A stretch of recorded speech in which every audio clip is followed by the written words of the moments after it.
Hello, and thanks for joining us for another deep dive into the DSM-5 in this episode of Astrology versus Psychology. I'm playing around a little bit with the name on it, so we'll see how this goes.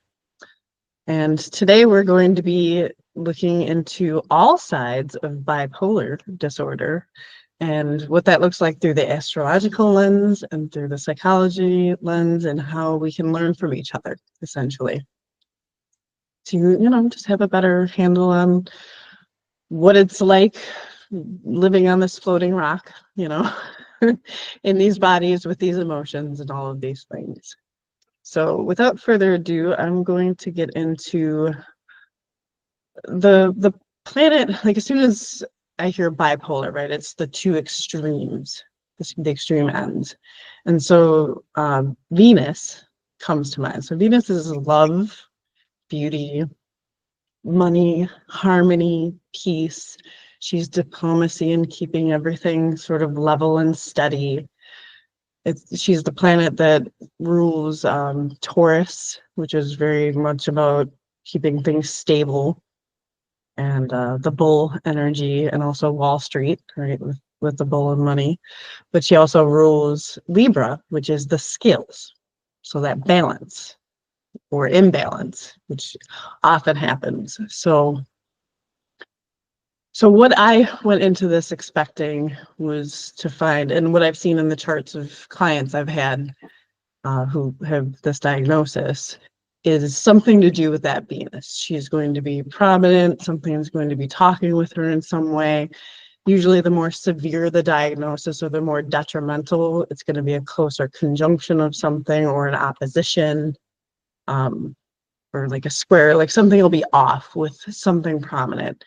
Oftentimes it'll be the moon, but it could also be the rising sign. It could be the sun. It just depends. And when we look into the bipolar actual criteria, you can see that. You're like, oh, so if they tick that box, it's going to be Venus with the sun, making the grandiosity that is one of the little boxes that they tick, you know. But Venus is also, she's the goddess of love and very feminine energy, right? And so being mindful of the fact that we live in a very patriarchal, controlling society, and that you have to keep things level. So that's a very masculine viewpoint, to keep things controlled and leveled. Whereas feminine energy, whether Venus, the moon comes to mind too, how it's cyclical, it doesn't stay steady. It's not built for that. Now, it's not that Venus doesn't like that steadiness. She has that aspect to her, but it takes work to balance those scales. It doesn't just come automatically. And so what you'll see oftentimes with the Venusian energy, or Libras in particular, this is one of their big life lessons, is to learn how to not people please so much. And this becomes about balancing and putting themselves on the scales, remembering that they're a person in their life that has needs, oftentimes I'll see. And that can be a real game changer for people, to realize that their life will continue to kind of do this until they center back into themselves and become that middle ground. And so if somebody is coming and presenting with bipolar in the extreme ends of it, which is, the extreme manic and maybe going on a shopping spree was one of the things mentioned, or, just lashing out in maybe undesirable sexual ways or whatnot. To me, I see that as like you held back, maybe for the sake of the pleasantries, for the sake of harmony. So you hold back and you hold back and you hold back, and then those scales have to balance. They need to come into balance. And so this Venus energy being prominent will upend. And then it seems extreme, but it's really that energy trying to do what it does. Does that make sense? Yeah, that's actually really interesting. I never thought about it like that. So I didn't say Angela Yuriko Smith is joining us. I usually say that at the beginning, but I just dove right into Venus. Yeah. So welcome, Angela. Thank you for joining. Oh yeah, sorry. Happy to be here. I'm like already mid like. So tell me more about these scales because that is, yeah, like a very interesting connection to bipolar. Yeah, and you can see how understanding just that Yeah. bit that I said off the top of my head about remembering to put yourself on there. Because oftentimes there can be resentment that can build with that. Oh, well, I'm Yeah. always doing for other people. And maybe the other people don't know, or you expressed to them that you had needs and they weren't met.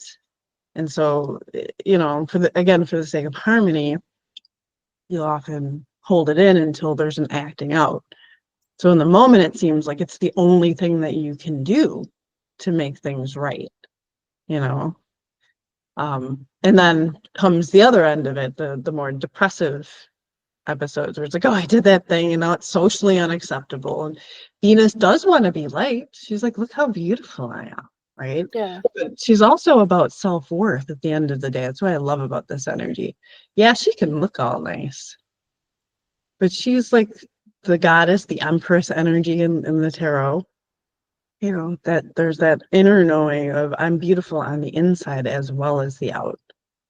And so holding that knowledge can help you to balance and, do those things maybe in moderation, if that's what you're called to. Or maybe you have prominent Uranian energy in addition to this Venus wanting stability, but the Uranus part of you is like needing to just fuck the system, and destabilize things.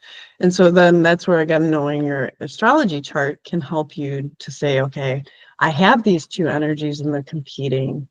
How can I get them to work together in a way that doesn't destroy my life? Yeah. Or cause too much Sustainable. chaos. So it's saying the energy is here. How do we channel it in more productive ways? I would say more appropriate ways, however you want to look at it. Or maybe you are meant to bust through, the patriarchy. Again, last week we looked at Betty Page, and she came to mind. Just going out there, maybe unapologetically Venus. I don't know if she was diagnosed with bipolar too. I can't remember, but I think she might have been. I'm thinking about it. But you think about Carrie Fisher. She's one of the charts we're going to look at. And she's just unapologetically like, I am who I am. And so you can get to that point, and that's a very healthy spiritual way to come at this energy. And then if Venus is with the sun, again, you might get the more grandiose, or grandiose, however you want to say it, because the sun is our inner child and our ego. And so you'll get those out first. Or if it's with the moon, you might get more emotional instances of this showing up. Or sometimes it's a combination thereof. So it really does depend on the individual's chart how best you'd want to handle these energies, but it can be a starting point. So, and did you have any questions, Angela? No, just I'm still like kind of caught up on the whole Venus or the Libra, the scales, like the thought of, because you kind of think of bipolarity as like one extreme to another, but not as a lack of balance. I mean, it is a lack of balance, but I've never thought about it that way. Yeah, and then you can see that it is just in that way, it makes sense then that it's not coming from nowhere, but in a system that's trying to keep you more, proper women do this. They don't run amok. Excuse me. Like Yeah. and it's like, well, that's going to cause that backlash then. Do you see what I mean? Like it's like a rubber band. So if you lived in a society where it was more openly accepted to just, live in your sexual energy and not suppress it in a puritanical way. Yeah. I wonder, are these things diagnosed as much? Because again, it's cultural. And that matters. So, all right.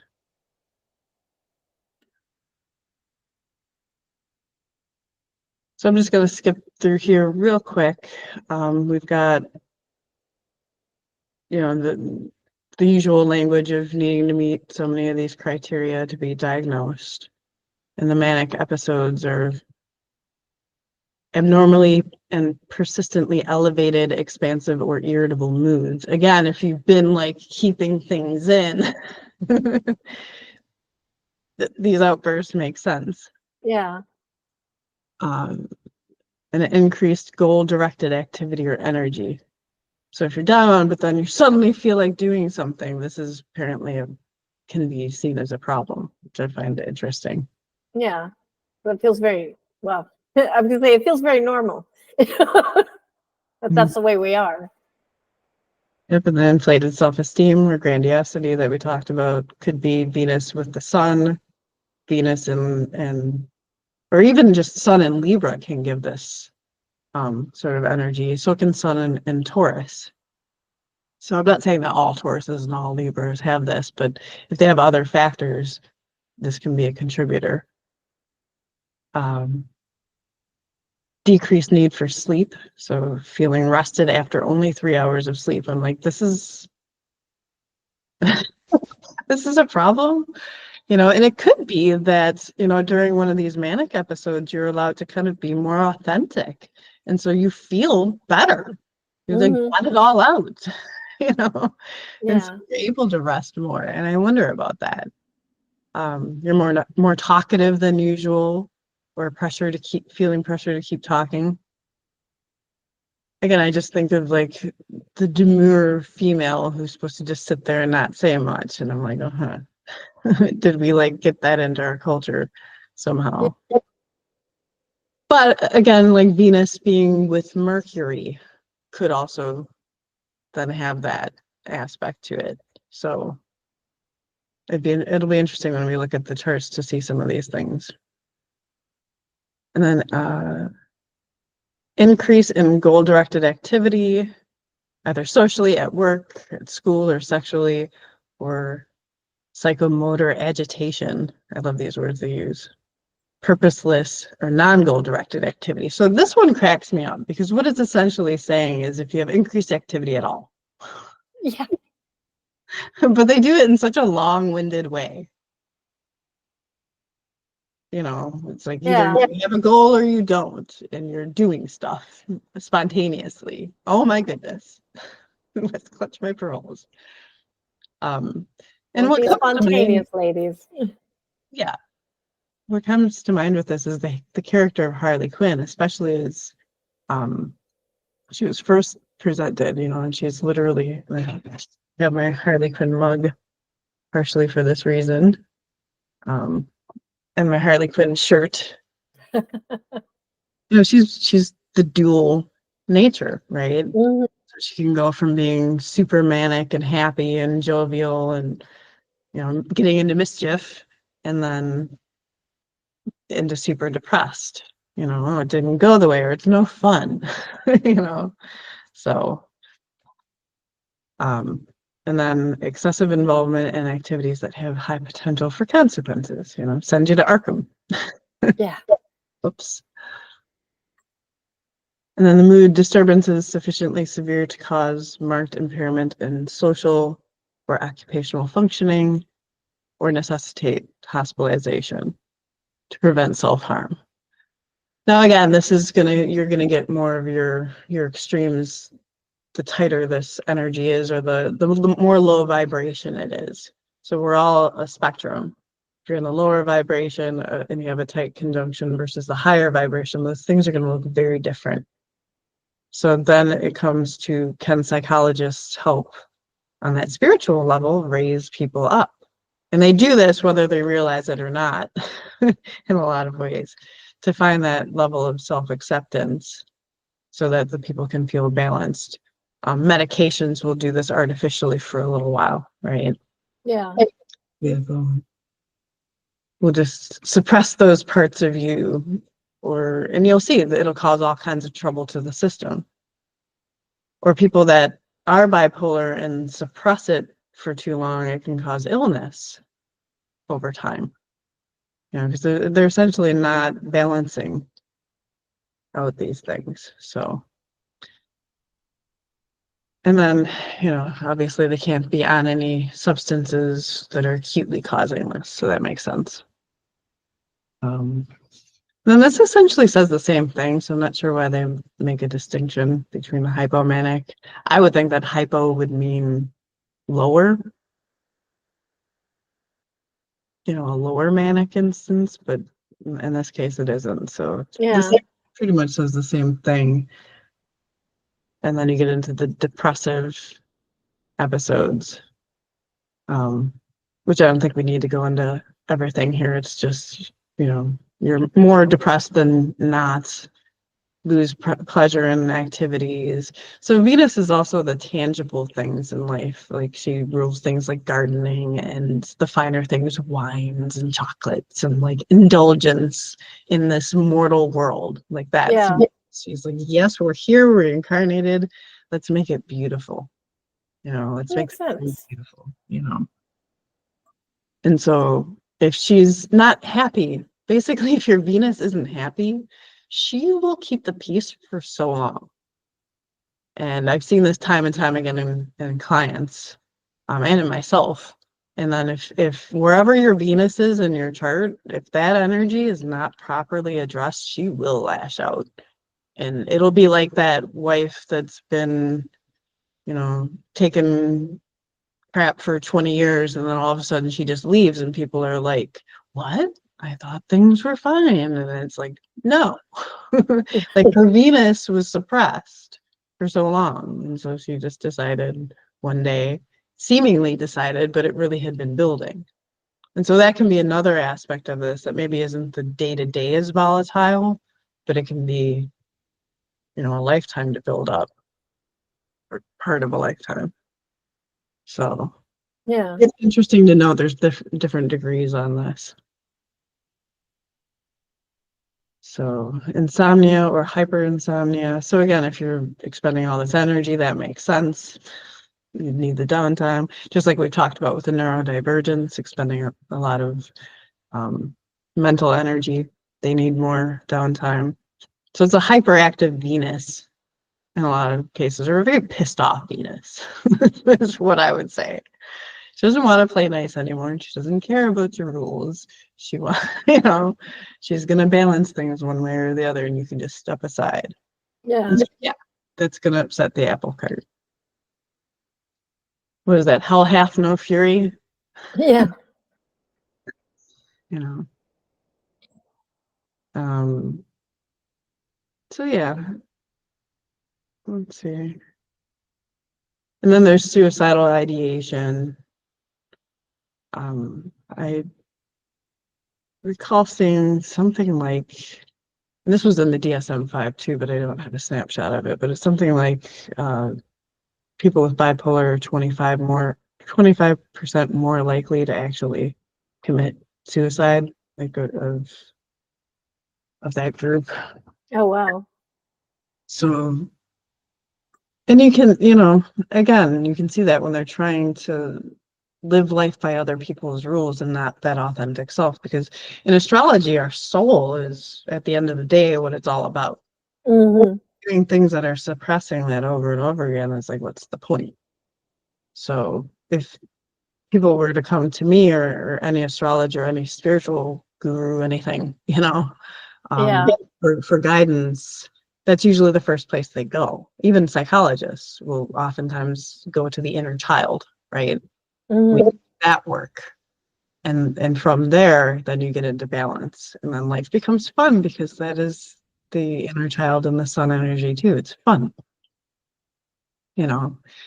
And so we have to be careful. Like, are we pathologizing things? That just, it makes sense if we would just shift the way that society functions instead of trying to be like, something's wrong with you for not liking this small box that we're shoved you into and you can't move.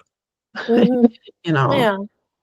can we make more space? Can we knock those walls down? Can we get to the heart of what's causing this depression and these lashing out? You know, and Yeah. often therapy will attempt that, you know, to one degree or another. So, all right. So, without further ado, I think we'll jump into a couple of charts. We've got Carrie Fisher here. So here we see Libra, right? Mhm. Mercury Libra, Sun in Libra. So that's going to be that constant desire on a soul level for balance, you know. So get out of my way. This is my mission. You know, and she was very much a firecracker. So, and then I also thought it's interesting. She has Neptune with her Sun here, and that can be, I equated that a little bit with like the insomnia or ability to rest, because Neptune is dreamy and sleepy. So I wonder if she had that a little bit more. Hmm. Um, yeah, and then, you know, she's got her Venus here with Jupiter as well. So that's sort of a doubling down on that energy, but more on her terms. So she was a bit more like a functional bipolar, right? Yeah. Rather than letting it disrupt her life, she took it by the horns and was like, so that's that positive Venus energy of, I know my worth.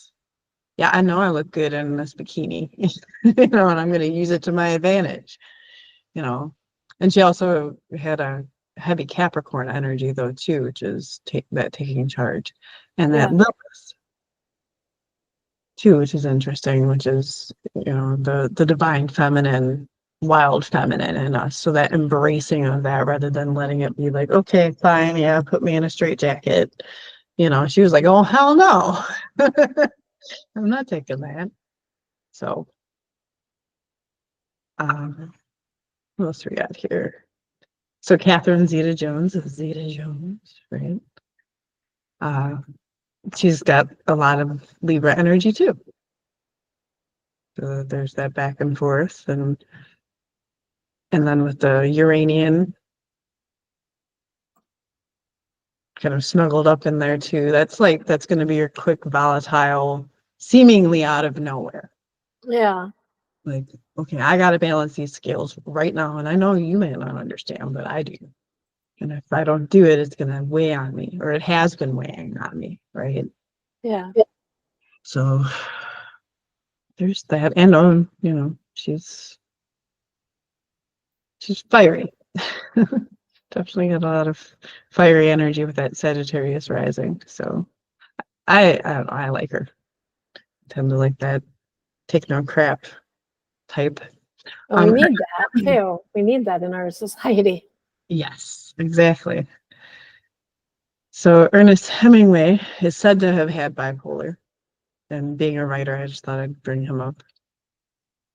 Um, and I didn't mention too that, you know, the Libra aspect has the air sign to it. So air needs to be free. So the Taurus side of Venus is earth and stability, but she's got a side of her that's wild, that has to be free to flow like the air, right? And so if it all becomes on this earthly plane, playing nice for the sake of the nice house, the nice car, the money, the stability, all of that, there's will always be a part of her that wants to just burst free, right? And all of us to some degree or another. It's just how it gets put out there.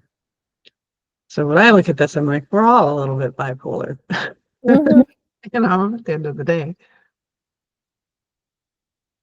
So, but in Ernest Hemingway's case, he's got Venus here, 13 degrees of Cancer across from his moon at 9 degrees. And so it's looser, it's not the exact, and he was able to function, right? He, prolific writer and, you know, famous, did a lot with his life. I wonder if it was more of the exact, if that would have been the case. But it was certainly noticeable enough. And also with astrology, you'll see sometimes there's transits that happen. And so he might have had, you know, let's say Pluto sitting on his Venus for a couple of years where suddenly it became visible a little bit more or more pronounced that he was having these tendencies. And you can see the moon being the mind wanting to balance that, you know, and having a hard time because the red lines or the oppositions can be seen like a staticky phone. Okay. So I want to balance things, but what was that? Okay, I think it's, you know, playing telephone with a group of people and getting the wrong message and then say whatever and have to go clean up the mess later. So I would say that he did have some of those tendencies. To what degree, you know, I think his diagnosis might have been after the fact. So it's one of those deals.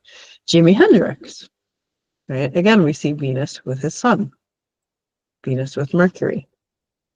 So he's said to have had bipolar, and it's in Sagittarius, which Sagittarius anyway is flamboyant. Like all the fire signs have that too, where they're like, yay, burn, you know. And then you put Venus with the sun there. Yeah, that's going to be spontaneous. Oh, what's it? Joy? What's that word? Enjoyment of life, being Yeah. in moments. So that's how I see these manic episodes sometimes. It's like, oh, well, so what? Mhm. Yeah. Well, that's why I mean, the thing is, we talk about kids all the time and that abandonment to joy, but then when we're adults, we're not allowed to do that anymore, or it's bipolar. Yeah, there's an aspect of that.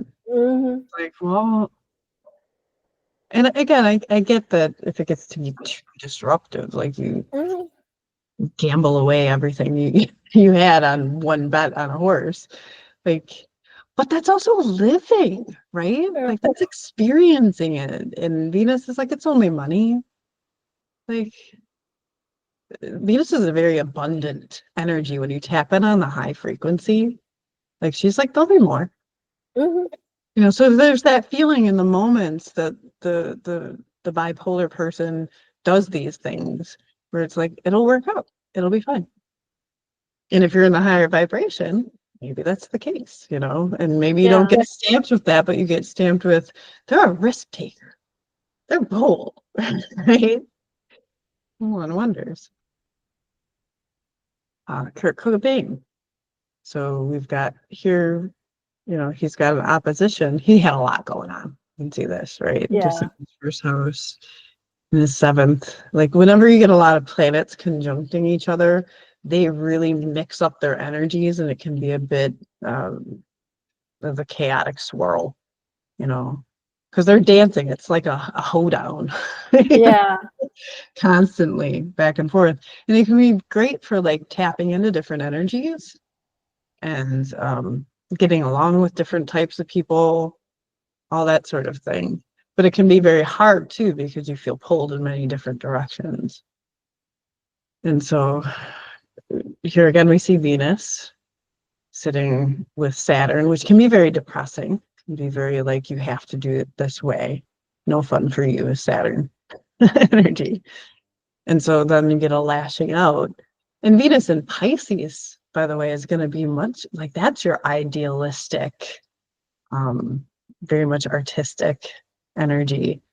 You're hopeless romantic, that the world could be whatever you dream it to be, right?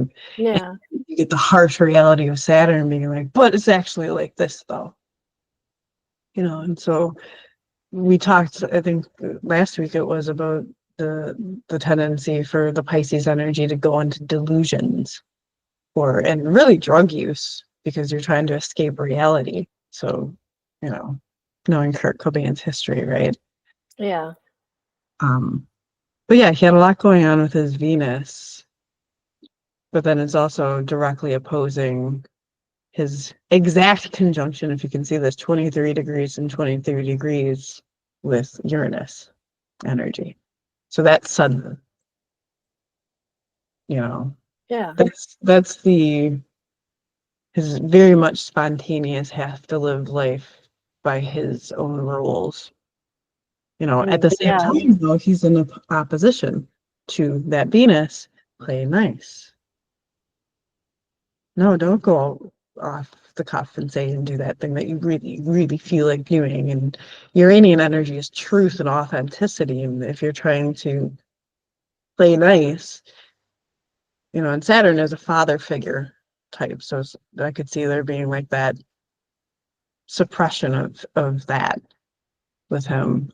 And as we know, he did kill himself. It came to be too much. Or, if you Mhm. I don't know about the conspiracy theories if they're still going with somebody else killing him, but his energy does lend to that.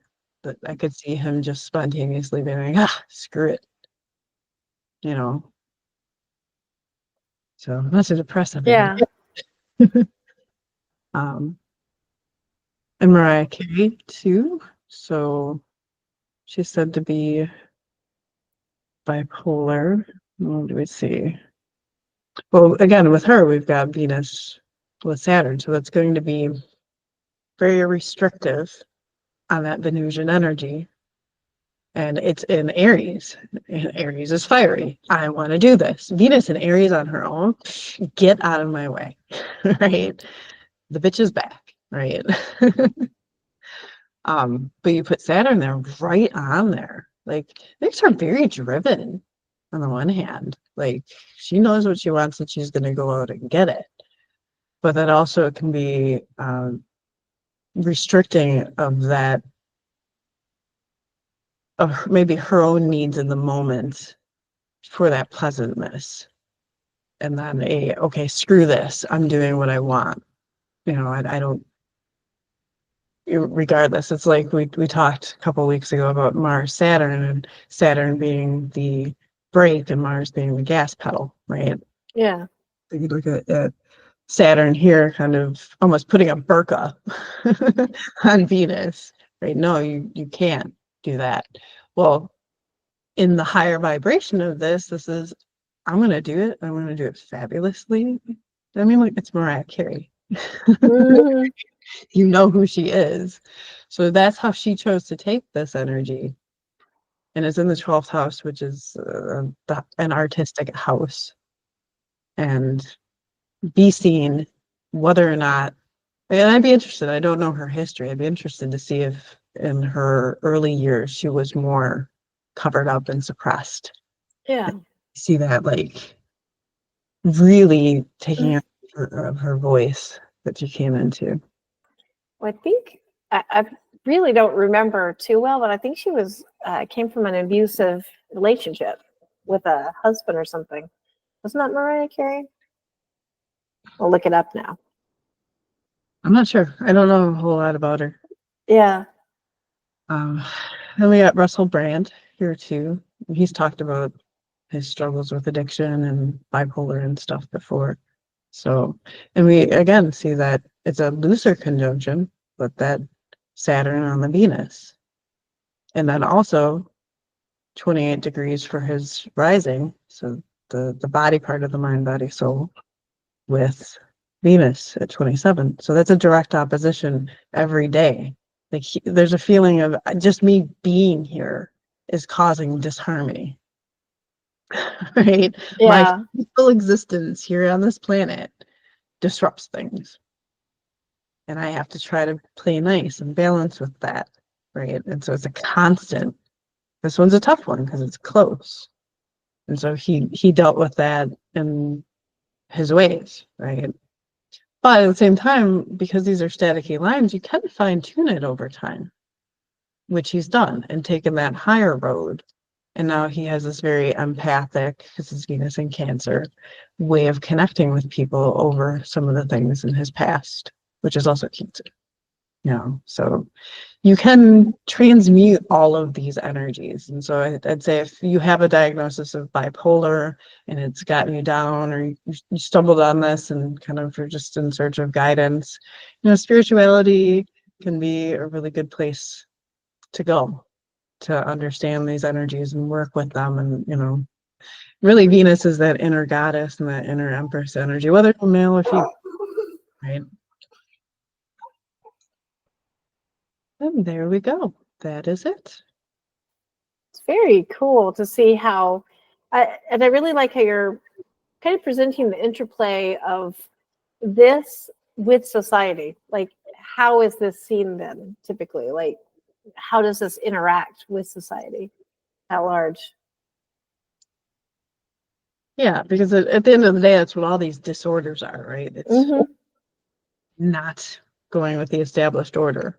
So it's highly irregular for you to just burst out and do this thing or that thing. You know, it whatever you feel you need, be damned. It disrupts Mm-hmm. the status quo. And it's like, well, let's see what the status quo, which is, the tribe, should also be serving the individual Mm-hmm. at the end of the day. Yeah. And so I think that's the age we're going into, with the age of Aquarius, with Pluto in Aquarius for the next 20 years. Like, there's going to be that big a spotlight, really, on getting society up to snuff to be able to handle the individual's role within the collective. So instead of saying you have to be a cog in the machine, well, how can the machine serve us? Mm-hmm. And That is, yeah, what machines are for. exactly. So, and that's a whole nother discussion for a whole nother day, I think, beyond the scope of this bipolar discussion. So hopefully that helped somebody out there. Let me know in the comments what you think, what your experiences have been. If you've seen other aspects that you would put tend towards the bipolar, and things that you found that have helped. It's always good to help somebody. You never know. Like, sometimes you see people leave a comment and 9 years later somebody gets something out of it. You know what I mean? So if you ever feel like, well, I don't know, nobody's listening, or there's not that many views on this channel because we're young yet, you never know. Put it out there. And it's still putting the energy out there and the words out there, right, Angela? Words, Mm-hmm. their power. So if you'd like to get a astrology reading with me and kind of go over your own chart and see how to work with some of these energies, I'm available for that, so you can contact me. I'm currently doing fundraising for 11th House Publishing, which is a nonprofit neurodivergent publishing company. So proceeds will go towards those efforts as we get up and running. And if you want to join us in any future discussions on the DSM-5, when we go into the next thing, which I rarely look ahead enough. I've got ADHD, full disclosure. But we will be discussing another thing in the DSM-5. If you want to join us live in the Authortunities Hub, I will put a link below for that. It's an algorithm-free network, social network. What do you call it, Angela? Social network or community. I think it's more of a community, but it is a network. It's a social network. Yeah, that's for writers, creative types, come on in. And it's not Facebook, it's not Twitter, it's not any of these,